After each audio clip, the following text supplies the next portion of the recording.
Ice Cube, you see the headline from TMZ. Sorry, Angel Reese, the $5 million offer was only for Caitlin Clark. Oh, fuck. It's about to get ugly. Wait a minute. Correct me if I'm wrong here. I thought Angel Reese was a big deal. I thought she was a box office draw. From the people that want to pay the money. Sponsors. Oh, man. Angel Reese fans are going to be pissed. She dreamed of millions, fame, and a throne beside hip-hop royalty until Ice Cube delivered a reality check that shattered her empire overnight. Sponsors vanished. The media watched. And Caitlin Clark? She kept collecting wins while Reese's world crumbled. This isn't just rejection. It's a financial reckoning. Let's dive in. Tap that like button if you see beyond the hype. This story takes unexpected turns. I don't really get to stand up for myself. I mean, I have great teammates. I have a great support system. I got my hometown. I got my family that stands up for me. I don't really get to speak out on things just because I just try to ignore, and I just try to stand strong. Like, I've been through so much. I've seen so much. I've been attacked so many times. Death threats. I've been sexualized. I've been threatened. I've been so many things, and I've stood strong every single time. June 2025. Angel Reese, riding high on WNBA buzz, pursued Ice Cube's Big Three League, a golden opportunity to transcend the grind. But Cube, the rap icon who revolutionized street ball, shut it down decisively. Insider reports revealed his blunt assessment: "We can't invest in Angel. This isn't the WNBA. We require returns." Translation? Reese's brand signaled risk, not reward. This week, the rapper turned league founder explained that the snub wasn't personal, but it was business. That's all it is, business. Y'all gonna make it personal, though. Just like y'all making it personal with Candace Parker. Y'all make it personal with anybody who does not lie and pretend like they are on the same level. That's all y'all gonna do. That's all y'all gonna do. That's it. So at the end of the day, look, we was wondering, yo, Ice Cube was offering that bag. He was offering that baggy bag. And Caitlin was like, nah. I can't even help you, buddy. You got to get it on your own. I ain't doing it. Meanwhile, Cube had offered Caitlin Clark a groundbreaking $15 million package: ownership shares, merchandise royalties, documentary rights. Clark declined respectfully, and Cube didn't negotiate further. The message was clear. Reese wasn't just overlooked, she wasn't on the radar. But why? The answer lies in unflinching market logic. Within hours of Cube's rejection going viral, Reese's sponsorships dissolved. Ice Cube had a backup plan, right? According to the media, there's more than one star in the WNBA dump. The growth of pretend basketball should be attributed to more than one player. Since Caitlin Clark rejected the offer, Ice Cube could make the same deal with Angel Reese. He said, "We can't pay Angel Reese. This isn't the WNBA. We're in business to make money. We don't have the luxury of being subsidized by the NBA. If we're offering millions of dollars to a player, we have to receive a return on that investment." Skincare lines, energy drinks, crypto deals, all gone. Industry whispers confirmed. Metrics don't lie. Engagement tanked. Controversy doesn't convert. Compare to Clark, Gatorade's spotlight athlete, State Farm's charismatic star, Nike's flagship talent, Reese's unfiltered persona, initially captivating. Now, problematic. Even Reese confessed the toll. But sponsors operate on value, not sympathy. Clark's quiet excellence outsold Reese's noise tenfold. This highlights the fundamental divide between these athletes. With the Big Three's $5 million offer to Caitlin Clark never coming to fruition, could a lucrative Angel Reese proposal be up next for the Hoops League? Tell me you don't know ball. I mean, honestly, don't count on it. TMZ Sports caught up with Ice Cube himself at LAX this week, and the Big Three honcho said that there will be no deal put in front of Angel Reese anytime soon. Woo! What's that sound I hear? I believe that's seething. I believe that's what I'm hearing right now. Caitlin Clark masters the long view. Score 30 points. Casual brunch follows. Media storm? She's already analyzing game footage. Reese? Stuck in reactive mode. Benched? Sideline frustration. Criticized? Social media battles. Statistics reveal all. Clark's relentless drive boosts ratings records. Reese's flashy gestures fuel tabloid clips. Cube understood. Clark moves product. Reese generates headlines. For Ice Cube, they're about to come and get Ice Cube. We know how this works. It won't be long. But the AR5 fans will seek and destroy, or try to, because that's standard operating procedure for them, Ice Cube. Because Ice Cube has come out and given everybody some brutal truth, and there is a portion of this that just tells you everything that we've been telling you. This is just confirmation. Broadcast proved it. Cameras savor Clark's artistry, but cut from Reese's outbursts. Authentic recognizes authentic. One's crafting a legacy, the other's eroding hers. Then came Cube's airport revelation, igniting firestorms. TMZ confronted Cube at LAX. Will you sign Reese now? His response? No, we've pivoted. His next words ignited fury. Sponsors didn't support her like Clark. Revenue decides. Reese's supporters erupted. Hypocrite. They charged. You champion black empowerment, then undermine a black woman. Does the offer still stand to Caitlin Clark? Nah. We've moved on. We see that she is focused on the WNBA. And we really didn't get great engagement from the offer from their team. I think the agents was hating on it a little bit. What was the offer? But Cube, the veteran entrepreneur, stood firm. This isn't emotional. It's transactional. Translation? Reese's superstar image? An illusion. Clark's worth? So undeniable, even though couldn't diminish her glow, which uncovers Reese's core challenge. Reese's camp claims unfair treatment, but consider the evidence. Clark's presence equals packed stadiums plus viewership records. Ice Cube says Big Three sponsors didn't view Angel Reese the same way as Caitlin Clark. He said with Caitlin, it was just to unlock millions of dollars for the league. They didn't tell us the same thing about Angel. Money talks, bullshit walks. Reese's presence equals trending topics plus frequent benchings. Cube risked $15 million on Clark because she shifts paradigms. Reese, even free agency hype, couldn't mask declining stats and offensive gaps. Reality strikes. Confidence doesn't cash checks when performance reads 3 rebounds, 7 turnovers. Sponsors? They'll choose Clark's consistent excellence over Reese's fading moment every time. Now, the consequences accelerate. So, Ice Cube said he offered Caitlin Clark, aka my precious CC, $5 million for a contract to play in a Big Three. And she turned it down. As she should at the end of the day.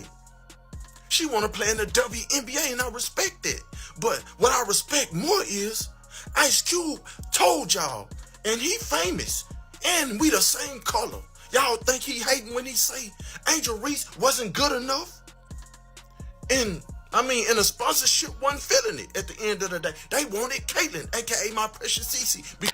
Reese is emotional. I've endured. Press conference echoed raw vulnerability. No peace since the championship, she confessed. Shoulders slumped under invisible weight. A stark contrast to Clark's laser-focused composure during post-game interviews. While Reese detailed sleepless nights and safety concerns, Clark was photographed courtside, reviewing plays on her tablet before the fourth quarter even ended.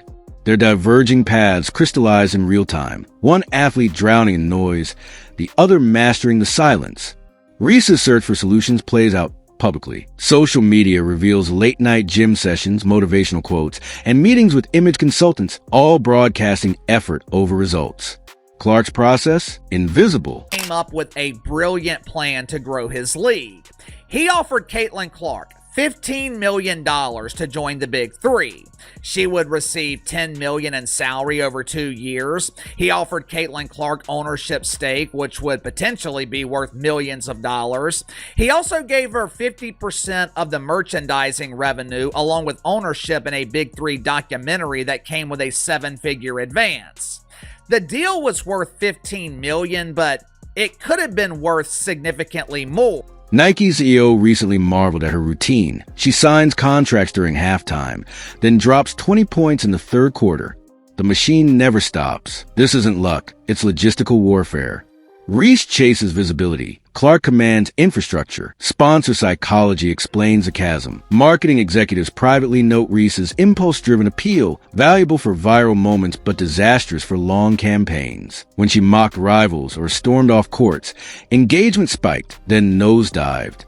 Clark's brand playbook prioritizes reliability. Same focus expression after a buzzer beater or commercial shoot. As one Fortune 500 strategist admitted, you pay Clark to represent excellence. You hire Reese to generate reactions, and reactions fatigue audiences. To not paying Angel Reese the same as he paid Caitlin Clark.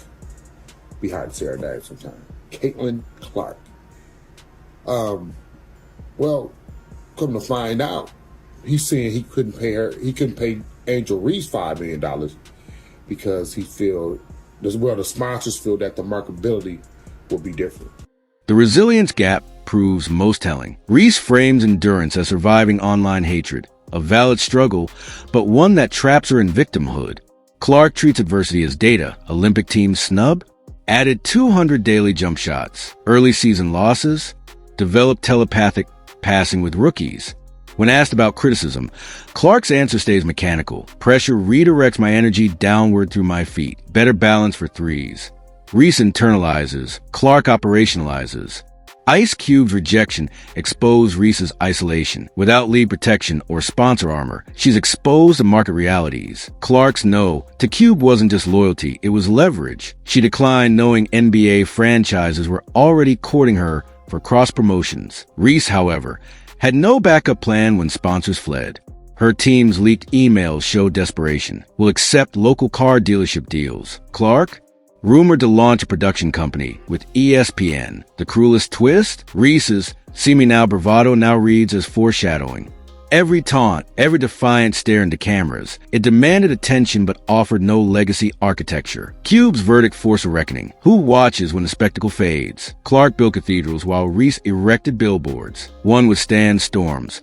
The other needs constant illumination. Clark's ascendance isn't accidental. She treats branding like playmaking, always 3 moves ahead.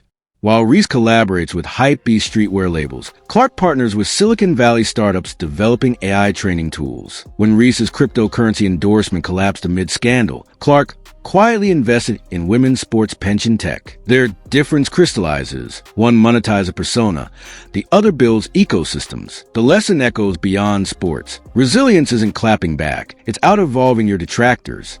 Reese mistook endurance for achievement. Clark knows endurance is the baseline, evolution is the goal. As Reese scrolls through career recovery articles, Clark's calendar shows Harvard Business School seminars on athlete equity models. Cube didn't just reject Reese. He spotlighted a generational divide in athlete empowerment. Reese's redemption path exists, but it requires brutal honesty. Fixating on Clark's success wastes energy. Studying her system sparks growth. The greatest athletes aren't immune to pain. They're fluent in converting it into fuel. Clark's busy making history, not because she ignores Reese, but because she answers to a higher standard, building what lasts when the highlight reels end. Forget Clark versus Reese. That manufactured rivalry flatlined the moment Ice Cube's verdict echoed through the sports world. What remained wasn't a competition, but a masterclass in how modern athletics separates foundational talents from fleeting phenomena. Reese never was Clark's rival. She's the industry's wake-up call, a lesson in how viral moments crumble without systemic substance. Magnifying glass still to the left of corporate calculus. Sponsors and leagues now operate on a brutal equation. Clark's value equals consistency times market growth, divided by distractions.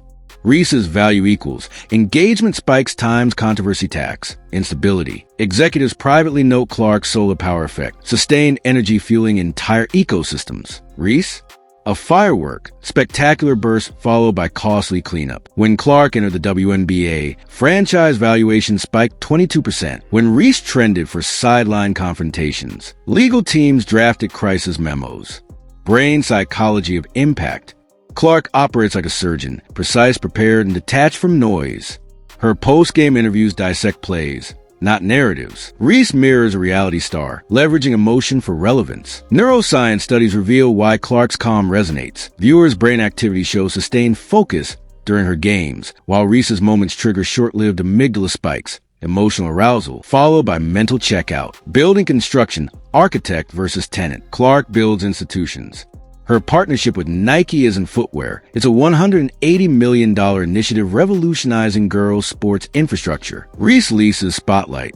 Even her signature, "You can't see me" gesture was borrowed, then abandoned when royalties got complicated. One creates assets, the other rents attention. Bar chart fan economics unpacked. Metric Clark's base Reese's base. Jersey sales 73%, league leader 12%, peaks post-drama. Arena attendance plus 41% road game boosts no measurable lift. Social conversions 38% purchase intent, 3%, 99% meme traffic. Demographics 54% families/teens, 81% 18 to 24 solo viewers. Clark cultivates communities. Reese aggregates audiences. When Reese's fans attack critics online, they burn energy. When Clark's fans engage, they fund $650,000 charity drives in 48 hours. Balance scale, the accountability shift.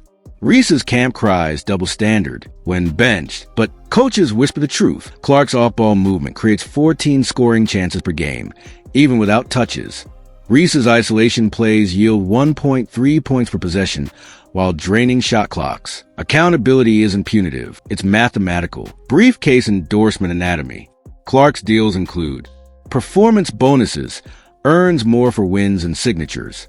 Equity stakes, owns shares in partner companies. Legacy clauses, guaranteed support post-retirement. Reese's deals featured cancellation triggers, terminated after social media controversies. Fame ratchets, reduced pay if not trending monthly. Liability waivers, brands distanced during disputes. Glow with Meridian's cultural footprint. Clark's documentary broke ESPN's streaming records, not because of drama, but its granular breakdown of her training regimen. Young athletes now replicate her 4:30 a.m. shooting drills. Reese's documentary, shelved after producers found insufficient redemptive arc. Crystal ball future projections, 2026 forecasts. Clark, leading the first women's team to $1 billion valuation. Reese, fighting for roster spots as GMs prioritize low-maintenance assets. 2030 scenarios. Clark, Olympic Committee leadership plus ownership expansion teams. Reese, cameo appearances on celebrity leagues unless systemic reinvention occurs. Hammer and wrench, the reinvention path. Reese's redemption requires. Skills soundbites, 70% reduced social media, 200% increased defensive drills. Infrastructure investment, hire sports scientists over hype man. Community anchoring, partner with schools, not streetwear flips. History offers blueprints. Dennis Rodman transformed chaos into calculated brand artistry, but it required surrendering ego to Phil Jackson's system, a lesson Reese resists. Gemstone, the irreversible verdict.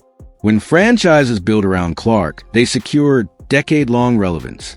When they risk Reese, marketing budgets balloon for damage control. Cube's rejection wasn't personal, it was portfolio management. In today's sports economy, you're either appreciating capital or depreciating hype. Clark's compound interest grows while Reese's liquid assets evaporate. The collapse of this false rivalry leaves one indelible truth. Greatness isn't declared. It's audited daily by cameras, contracts, and cold hard calculus. And the ledger shows Clark building cathedrals, while Reese's billboards weather into ghost signs of what briefly flashed but couldn't endure. Ice Cube didn't end Angel Reese's dream. He exposed a harsh industry truth. In modern sports, talent needs tangible returns. It requires composure. It demands Caitlin Clark caliber impact. Reese's downfall isn't unfair, it's accountability. The game reveals all. And today, the scoreboard shows Clark's name in lights. Agree? Hit subscribe and tap the bell. We decode sports' toughest truths daily. Comment below. Is Reese facing sabotage or simply being outplayed?